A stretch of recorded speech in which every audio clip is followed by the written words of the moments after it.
오늘 본문의 말씀이 선포되어지는 장소는 해변가입니다. 이 당시에 이스라엘 백성들이 바다를 생각할 때는 두렵습니다. 공포스럽습니다. 그런 사고가 있어요. 그런 공포와 두려움의 장소 위에 평화의 예수님께서 말씀하시는 거예요. 여전히 계속해서 뿌려지는 씨이신 예수님 자신의 말씀이 오늘 지금을 살아가는 우리에게도 뿌려지는 거예요. 그 생명의 씨가 우리에게 뿌려질 때마다 고통이 기쁨으로 바뀝니다. 절망이 희망으로 바뀝니다. 마른 뼈가 살아나서 예수 그리스도의 소망이 넘치는 현장이 됩니다. 그 현장이 천국입니다. 천국의 현장은 내 마음의 장소이고 세상의 장소, 이 공간입니다. 그 천국을 누리며 나누는 우리 모두가 되기를 예수 그리스도의 이름으로 권면하며 축복합니다.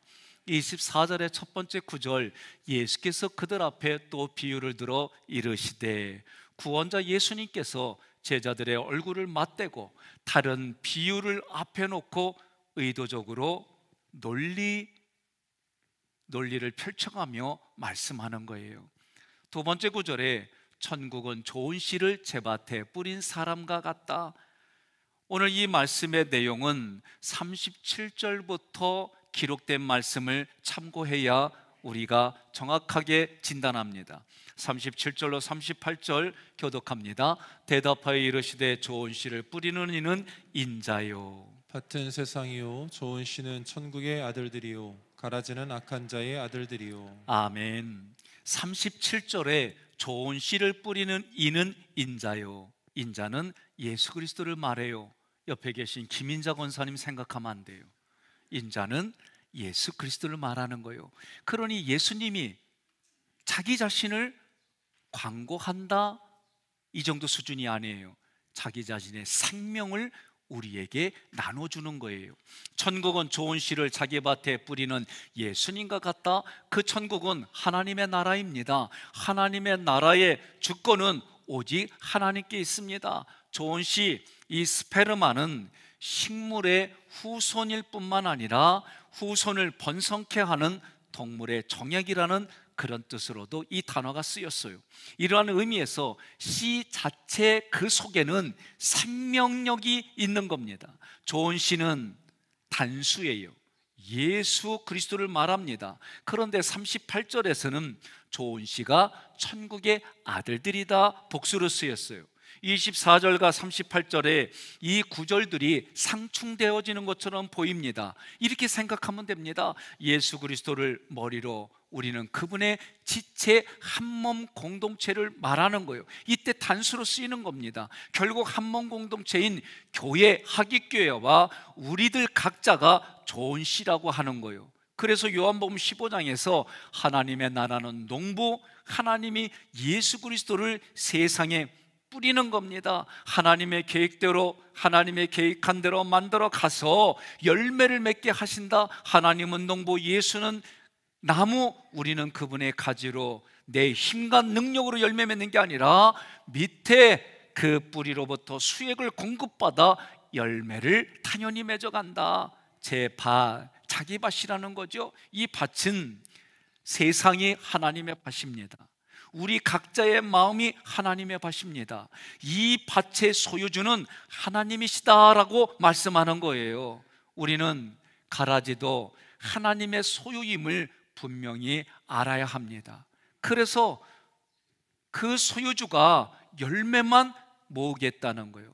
그 가라지도 때로는 여러분과 저의 성장을 위해서, 성숙을 위해서 그 가라지를 사용하기도 하는 것을 깨달아져야 돼요. 뿌리다 스페이로는 삼일체 하나님께서 의도를 가지고 혼자서 좋은 씨를 뿌리는 모습을 말하는 거예요. 25절의 첫 번째 구절, 사람들이 잘 때에, 이 사람들 단어 안드로포스는 병약한, 나약한 이 단어에서 파생되었어요. 죽음에 연약합니다. 죄와 악의 지배를 쉽게 받아들입니다. 그런 약한 존재가 사람들, 안드로포스라는 단어예요. 성경은 잠을 자는 것과 깨어있는 것을 얼마나 많이 말하는지 모릅니다. 마태복음 24장 42절에 깨어있으라, 26장 41절에 깨워 기도하라. 누가복음 9장 32절에서도 졸다가 온전히 깨어나. 누가복음 12장 37절에도 깨어 있는 것을 보면 그 종들이 복이 있도다. 고린도전서 15장 34절에도 깨어 의를 행하고 죄를 짓지 말라. 고린도전서 16장 13절에서도 깨어 믿음에 굳게 서라. 에베소서 5장 14절에도 잠자는 자여 깨워서 죽은 자들 가운데서 일어나라. 데살로니가전서 5장 6절에서도 다른 이들과 같이 자지 말고 오직 깨어 정신을 차릴지어다. 디모데후서 2장 26절에서도 깨어 마귀의 올무에서 벗어나라. 옆에 분을 흔들어대며 깨우는 겁니다. 일어나십시오. 잠잘 때가 아닙니다. 지금까지는 제가 잘하고 했죠? 오늘 말씀에 우리가 하나님의 이 말씀이 내게 들려지는 건 다른 말로 말하면 예수님을 만나는 사건이고, 또 다른 말로 말하면 예수님이 나에게 오는 사건인 거예요. 따라서 잘 때는 신자들에게 기대하는 게 뭐냐? 너는 마음과 뜻과 힘과 정성을 다하여 주 너의 하나님을 사랑해 믿음의 전심전력으로 살아가. 이런 태도가 보이지 않는 거예요. 영적인 태도가 이런 게 보이지 않는 거예요. 한마디로 하나님의 관계가 끊어져서 자고 있는 겁니다. 두 번째 구절, 그 원수가 와서 곡식 가운데 가라지를 덧뿌리고 갔더니, 39절을 먼저 봉독합니다. 가라지를 뿌린 원수는 마귀요 추수 때는 세상 끝이요 추수 끝은 천사들이니. 아멘. 자, 원수 에크도로스는 예수님께 적개심을 가지고 있는 마귀를 말해요. 그 마귀가 나에게 왔습니다. 와서 엘코마에는 더 고통을 악화시키는 거예요. 그 환경을 악화시키는 거예요. 그런 의도를 가지고 오는 모습인 거예요. 이 곡식시토스는 단수예요. 미랄 하나예요. 그 미랄 하나 곡식 가운데, 그 중심 가운데에 예수님의 생명이 있는 세상의 장소와 내 마음 한가운데에 악화시키려고 원수 마귀가 가라지를 심었다는 거예요. 이 가라지 지자니오는 들판에 벼하고 같은 과예요. 한 해 살이에요. 그런데 잡초예요. 그 열매가 맺어지는데 그 내부에는 비어 있어요. 그리고 열매에 독을 가지고 있어요. 그래서 이 당시에 밀과 독보리는 겉으로 봤을 때는 차이가 없어요. 추수 때가 되어야만 그 열매로 구분이 가능한 게 밀과 독보리의 모습이라는 거요. 겉모습은 신앙인이요, 겉모습은 우리가 믿음의 생활로 보는데 내용에는 독보리와 같이 독을 가지고 있다는 거예요. 이 가라지를 덧뿌리고 갔다. 가라지는 악한 자의 아들들이다 라고 그랬어요. 마귀에게 사로잡혀 있는 종로로 타는 사람이에요. 너희 아비 마귀에게서 났으니. 옆에 분에 인사합시다. 아버지가 누구요? 여쭤보세요. 누구라고 그래요? 그랬더니 갑자기 저 같은 경우 백자, 청자, 숫자, 장로님, 그거 말고 지금 이 흐름에서는 하나님이 내 아버지입니다. 믿으면 아멘 하시기를 바랍니다. 좋은 씨이신 예수 그리스도가 이미 내 마음에 뿌려졌는데, 마귀가 세상 한가운데에, 내 마음 한가운데에 자기가 자리를 잡으려고 가라지 하나를 계속해서 그곳에 뿌리를 내리게 하려고 하는 상황인 거예요. 갔더니 아페르고마에는 뿌리고 가서 지금은 눈에 보이지 않지만 여기다 남겨놨다는 거예요. 26절에 싹이 나고 결실할 때에 가라지도 보이거늘. 자, 밀과 가라지가 싹이 날 때는 구분이 안 돼요. 전문가도 이거 구분하기가 어렵다고 그래요. 지금 이 열매를 결실할 때까지는 어떻다는 얘기요? 함께 자라난 거예요. 서로가 너무 비슷해요. 그래서 가라지가 뭐냐? 하나님의 말씀에 받아들이는 태도가 중요해요. 교훈과 책망과 바르게 함과 의로 교육하기에 내가 그렇게 받아들이면 하나님의 말씀이 내게 은혜가 되지만, 이것이 교훈과 책망이 올 때 내가 반응이 부대끼고 내 생각으로 주장하면 그게 율법주의로 빠지는 거예요. 여러분과 제가 이 땅을 살아갈 때에 서로 관심을 갖고 열심을 내야 할 것은 가라지를 뽑는 게 아니에요. 율법에 충실한 삶을 사는 게 아닙니다. 좋은 씨가 더 잘 자라도록 가꾸고 돌보는 일에, 복음에 충실한 삶에 우리가 더 신경을 써야 되는 거예요. 가라지한테 눈을 두지 말고 예수님만 구하고 예수님만 찾고 예수님만 두드리는 인생을 살라, 그렇게 말씀하는 거예요. 우리는 끊임없이 주님의 은혜와 능력을 필요로 하는 존재예요. 그것이 옥토다라고 말하는 거예요. 옥토가 뭡니까? 어려운 상황, 힘든 상황이 있어도 예수님만 구하고 예수님만 찾고 예수님만 두드리고, 그래서 그 말씀이 내게 깨달아질 때에 그 말씀과 함께 가는 거예요. 이게 지금 깨닫다, 어근의 뜻이다 말씀하는 거예요. 열매를 맺을 때에는 밀과 가라지가 분명하게 구분이 되는 거예요. 27절에 집 주인의 종들이 와서 말합니다. 종들이 의도적으로 자기 주인에게 논리적으로 질문하는 겁니다. 두 번째 구절, 주여 밭에 좋은 씨를 뿌리지 아니하였나이까? 주는 퀴리오스, 나의 주인이라는 거예요. 아니하였나이까? 의문 불편하세요. 결코 아니다라는 얘기예요. 아니, 분명히 좋은 씨를 뿌린 줄 알았는데 지금 보니까 결코 좋은 씨가 안 보여요. 주님께서 밭에 뿌린 씨가, 내 마음밭에 뿌린 예수 그리스도의 씨가 좋은 씨잖아요. 근데 왜 좋은 씨가 이 모양이요? 이렇게 얘기하는 거예요. 세 번째 구절에, 그런데 가라지가 어디서 생겼습니까? 도대체 가라지가 어디서 왔습니까?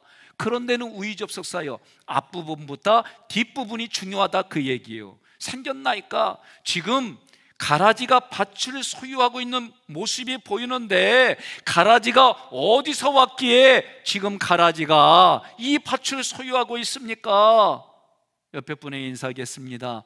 내 밭에는 가라지가 없다우. 네? 근데요, 저도 이렇게 선언하지만 내 안에도 가라지가 있어요. 없는 게 아니에요. 주인이 이르되 원수가 이렇게 하였구나. 원수는 적개심으로 가득 찬 자라는 뜻이에요. 지금 37절부터 뒤로 보면 이 원수는 마귀와 그의 아들들이에요. 지금 주인이 말하는 겁니다. 원수가 의도적으로 주의 성도들을 미혹하여 넘어지게 하려고 가라지를 뿌렸다는 거예요. 옆에 분에 인사하겠습니다. 가라지가 있어도 난 이겨, 그러세요. 네? 주님께서 지금도 미혹당해서 넘어진 나에게도 그 있는 그대로 찾아와 주심을 믿으시기를 바랍니다. 거기서 일어나는 방법은 주님만 구하고 주님만 찾고 주님의 생명의 문을 두드리는 옥토가 되는 거예요. 그리하면 주님이 나를 만나 주십니다. 나를 만나 주실 뿐만 아니라 염려하지 말라, 두려워하지 말라, 내가 너와 함께 함이니라, 너는 나의 자녀다라고 말씀하시는 거예요. 그렇게 되면 주님이 나를 만나 주셔서 회복이 되어지면 나를 재창조해서 나와 우리를 통해 잠자는 영혼들을 깨어나게 하고 흔들어 깨워서 함께 그리스도의 몸으로 지체로 완성되어져 가는 줄 믿으시기를 바랍니다. 두 번째 구절에 종들이 말하되 그러면 우리가 가서 이것을 뽑기를 원하시나이까? 뽑다, 이 슐레고는 반복해서 뽑는 거예요. 예? 우리는 생각하기를 신앙생활하면, 한번 기도하면 이런 생각을 가져요. 우리 한민족은 종교성이 많아요. 그래서 어렸을 때 많이 들었던 도깨비 얘기가 나, 생각이 나. 그래서 금 나와라 와라 뚝딱 그러면 생기는 거예요. 아, 이렇게 생각하면 안 돼요. 여러분, 어렵고 힘들 때에 왜 너무 쉽게 절망하고 포기합니까? 모세도 어렵고 힘들 때마다 주님을 찾았어요. 주님이 말씀하시는 거요, 너의 손에 무엇이 있느냐? 지팡이입니다. 그래, 지팡이로 바다를 대라, 물이 열렸습니다. 여러분, 다윗이 평상시에 자기 양떼들을 지키기에 가지고 있던 조약돌을 주님이 묻는 거예요. 골리앗 앞에 있을 때에 내 손에 있는 것이 무엇이냐? 조약돌 3개입니다. 이 3개를 쓰는 거예요. 하나님이 이스라엘 백성들에게 가나안 땅을 정복할 때도 너희가 발로 밟는 대로 죽겠다고 그랬어요. 그림을 그리는 대로 성취하겠다는 거예요. 많은 이들이 아무것도 안 하고 그 자리에 있으면서 입만 벌리고 있어요. 아니요, 하나님은 그 말씀을 통해 나로 하여금 나의 영혼육의 인격이 반응을 하고 내 육체까지 끌고 가 하나님이 기뻐하는 현장에 하나님 편에 서면 하나님이 때를 따라 도와주심을 믿으시기를 바랍니다. 종들이 의지를 가지고 강력하게 주장하는 겁니다.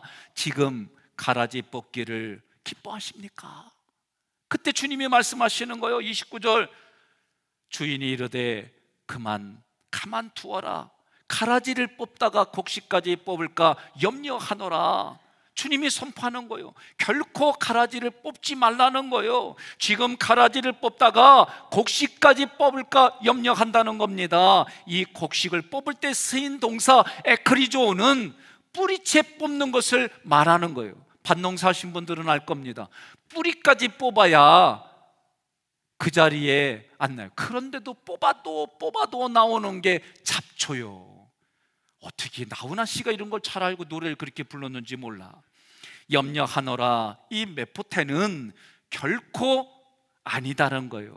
다시 말하면 곡식의 뿌리까지 절대로 뽑지 말라는 거예요. 왜? 가라지의 뿌리가 곡식의 뿌리까지 붙잡고 있는 상황이기 때문에 그런 거예요. 제가 질문을 하겠습니다. 30절 첫 번째 구절에 둘 다 추수 때까지 함께 자라게 두라. 함께 자라는 거예요. 예? 제가 저희 아버지 밑에 저희가 3남매예요. 내가 장남이고 여동생이 있고 남동생이 있어요. 제가 성장할 때 늘 이런 마음이 있었어요.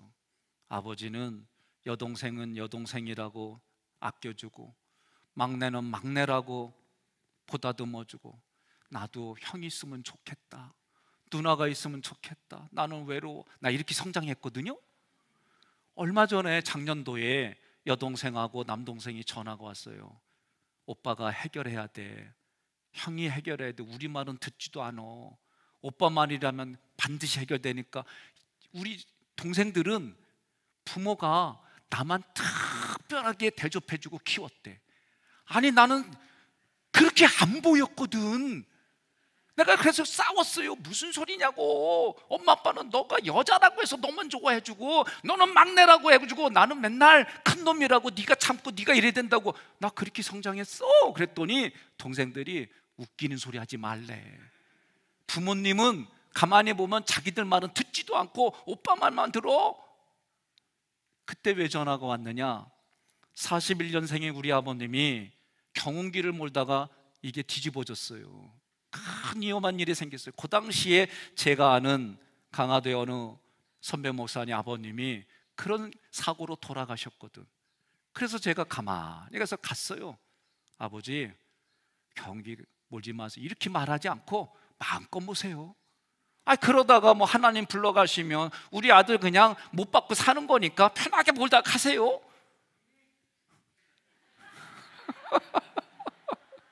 우리 아버지가 제가 하지 말란다고 해서 안 하고 그런 분이 아니요.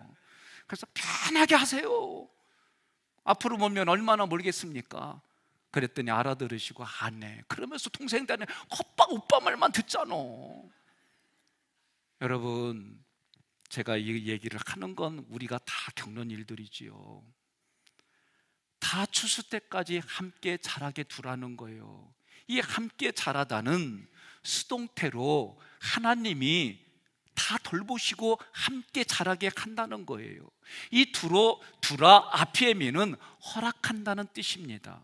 지금 주인이 추수할 때까지, 마지막 심판 때까지 허락한다는 거예요. 오늘 우리 교회에 여러분, 지금 밀과 가라지의 이야기를 보며 우리 현장에도 이게 지금 임해졌어요. 저희 교회에서는 1월 달부터 열심히 살아온 이곳이 감사하고 기뻐해서 이제 보리 맥주 감사절 때 하나님 찬양 받으세요, 하나님 열매 받기 위해서 하나님께 영광 돌립니다, 그러면서 우리가 찬양 축제하는 거예요. 그래서 1월 달부터 살아온 곳이 감사해서 하나님께 이 축제를 준비하고 진행하는 거예요. 그런데요, 나도 이게 힘들어. 아내가요, 여보 이렇게 연습 안 하면 어떻게 해? 해야지. 그래서 그 시간대 되면은 아주 이게 잘 안 돼요. 그러니까 이것 때문에 나도 불편해서 그럼 어떡하라고, 이거 시간 어떻게 막 이렇게 툭탁툭탁 거려. 비슷하지요? 여러분들의 현장하고?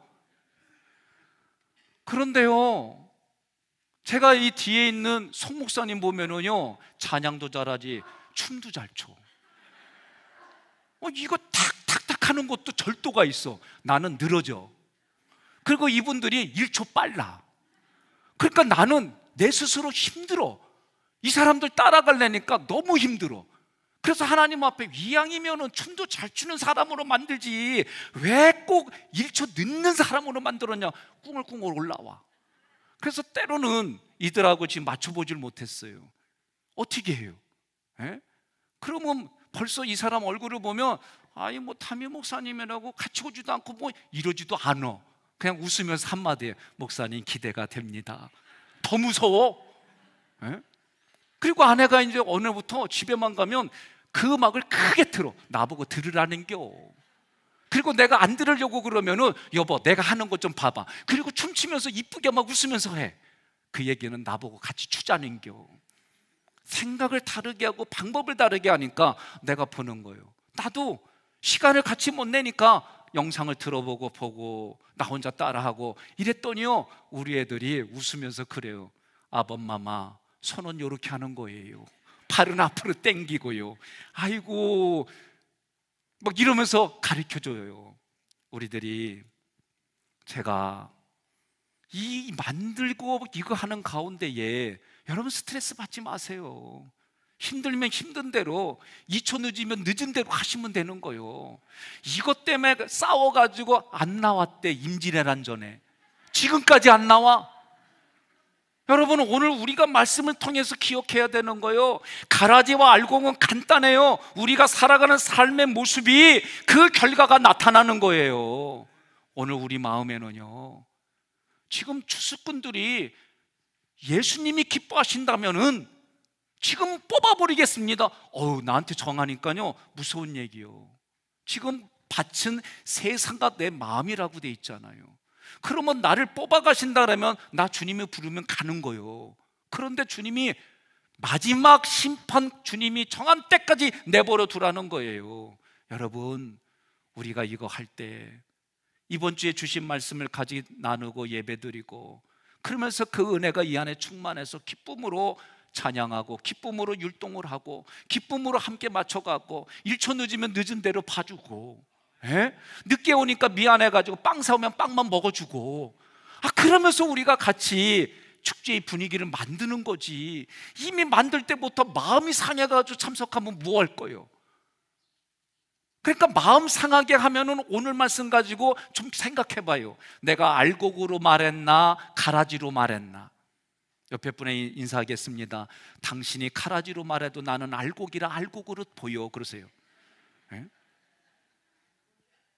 아니 또 그렇게 말했다고 삐져가지고 임진왜란 때부터 지금까지 안 나온대. 그 사람이 더 문제예요. 내가 상처로 받아들이면 상처가 되지만 아무것도 아니야 그러면 아무것도 아닌 거예요. 마태복음 13장 40절 함께 봉독합니다. 그런즉 가라지를 거두어 불에 사르는 것 같이 세상 끝에도 그러하리라. 아멘. 30절 두 번째 구절은 추수 때에 내가 추수꾼들에게 말하기를, 이때 때는 헬라어 카이로스, 하나님의 시간이에요. 하나님의 시간, 추수 때는 하나님이 정한 시간. 40절에는 세상 끝, 이 세상 끝은 마지막 심판을 말하는 거예요.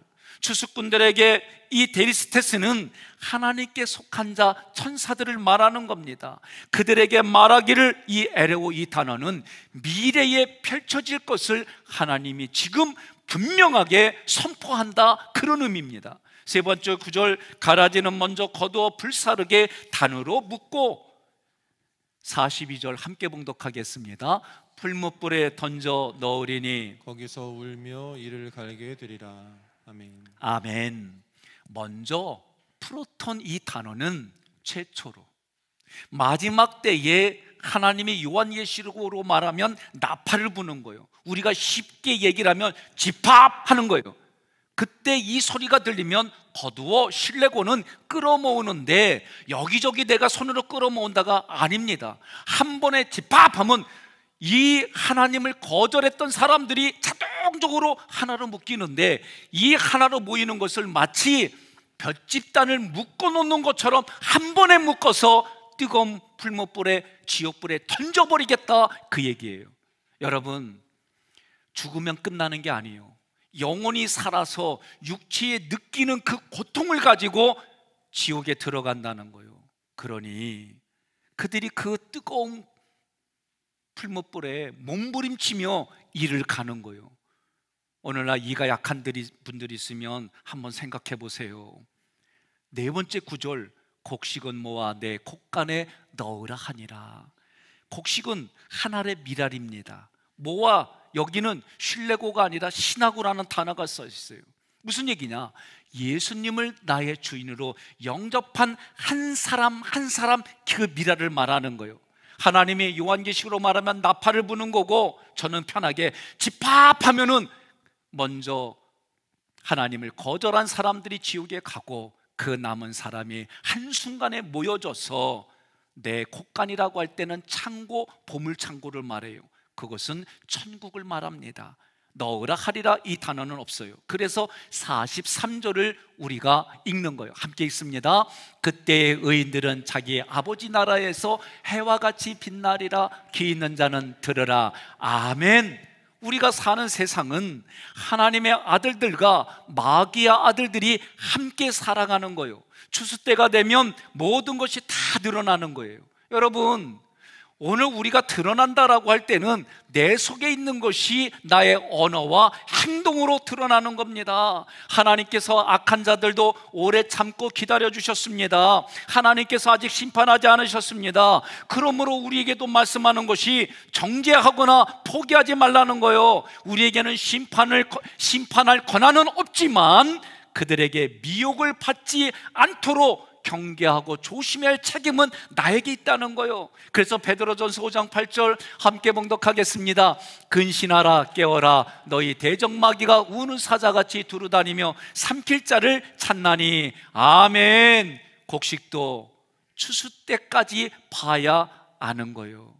그의 생애가 추수를 결정하는 겁니다. 옆에 분에게 인사하겠습니다. 당신은 곡식입니다. 끝까지 믿음으로 견디시기 바랍니다.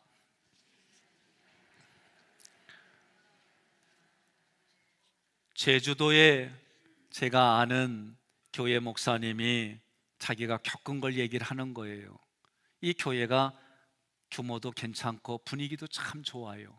그런데 어느 날 교회 일을 하기 위해서 의견을 내놨는데, 목사님을 잘 돕는 A 중직자와 B 중직자가 그 일을 하는 방법 때문에 의견이 달라지고 마음에 불편함이 생기고, 더 나아가서 결국은 서로 패거리가 생겼어요. 이렇게 저렇게도 이게 중재가 안 되는 거예요. 그때 A 중직자가 담임 목사님께 면담을 요청했어요. 목사님은 그래도 A 중직자가 지금까지 살아온 삶의 모양을 보여주면 그래도 신앙의 연수가 있지, 학문적인 깊이가 있고 그대로 살아온 삶의 배경이 있고, 다른 사람들에게 건강한 사람이 약한 사람을 도와주고, 가진 자가 없는 자를 도와주고, 배운 사람이 못 배운 사람 그 마음 상처받지 않도록 배려하며 준 그런 쪽에서 일한 분이라, 그래도 목사님이 B중직자보다는 A중직자에게 그래도 그렇지, 그런 기대를 가지고 면담의 자리에 나갔어요. A중직자가 와서 잠깐 앉아서 기도하고, 그리고 목사님을 보며, 목사님 아주 목소리도 그날따라 평화스럽게 들리더래. 그러면서 기대를 한 거예요. 아하, A중직자가 먼저 와서 목사님 죄송합니다, 제가 먼저 화해를 요청하고 이 문제를 풀어가겠습니다. 그동안 문제 일으켜서 죄송합니다, 이렇게 말할 거를 기대하고, 예 권사님 하고 그랬더니 이분이 얘기를 하더래. 목사님, 저하고 비중직자하고 누가 더 알고 계요?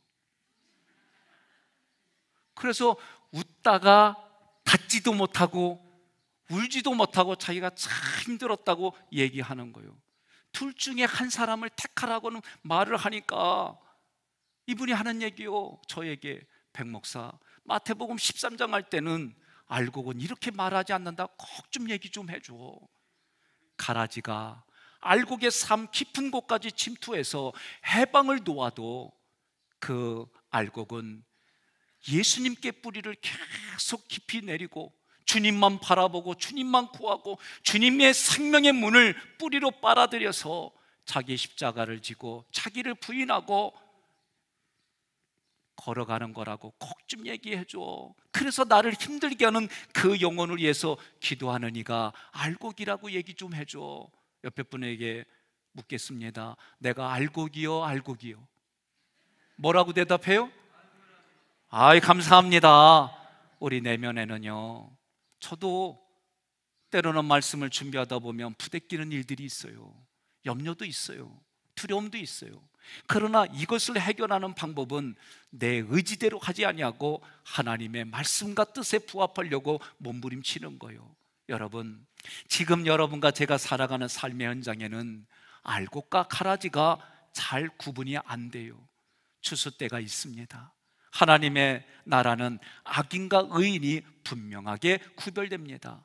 내가 지금 만나는 삶의 자리, 이제 찬양 축제를 하는 현장에, 속히 예배를 드리는 그 현장 내에, 선교회로 모이는 그 곳마다 나는 지금도 하나님이 주시는 공급으로 내가 천국의 기쁨을 누립니다. 여전히 예수 그리스도의 생명의 부여함도 누립니다. 이런 일들이 우리에게 계속 유지될 수 있도록 오늘도 말씀의 씨앗이 우리에게 뿌려지고 그것이 내 마음 옥토에 뿌려져서 여러분과 제가 살아가는 삶의 자리마다 100배의 60배의 30배의 열매를 결실하여 하나님께 영광 돌리는 현장이 되기를 주님의 이름으로 축복합니다.